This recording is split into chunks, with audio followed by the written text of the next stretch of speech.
sallu salatan muwadda'. Ayo salat dan rasakan mungkin ini salat perpisahan, salat terakhir kita yang kita tunaikan. Rumus ini diambil di Quran surah kedua Al-Baqarah ayat ke-45 sampai 46. Di ayat 45 Allah memberikan gambaran orang khusyuk. Ya, wasta'inu bis-sabri was-salah wa innaha lakabiratun illa 'alal khashi'in. Kalau Anda punya masalah dalam hidup, kata Allah, jangan mengeluh. Ayo minta solusi kepada Allah. Pertama, terima dengan sabar.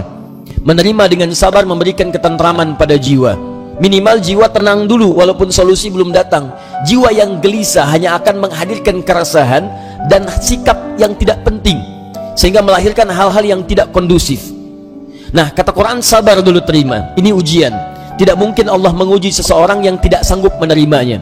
Kaidahnya mengatakan la yukallifullahu nafsan illa wus'aha.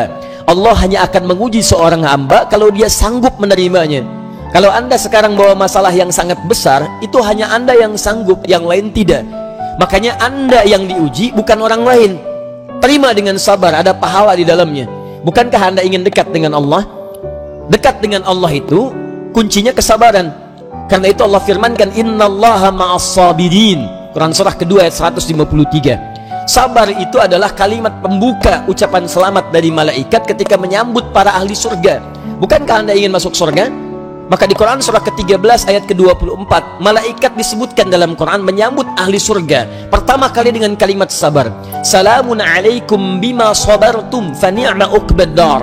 Selamat ya, Anda sabar saat di dunia. Sabar. Dengan sabar ini Anda bisa masuk surga. Silahkan nikmati tempat yang belum pernah Anda nikmati dan rasakan sebelumnya. Sabar.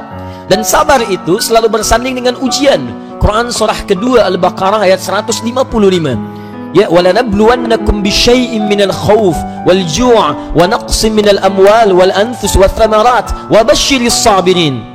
Setiap yang hidup akan kami uji dengan berbagai persoalan kehidupan, bukan untuk membebani, kata Allah, tapi meningkatkan kualitas kehidupan. Sebab seorang yang tidak diuji tidak akan ketahuan peningkatan kualitas hidupnya.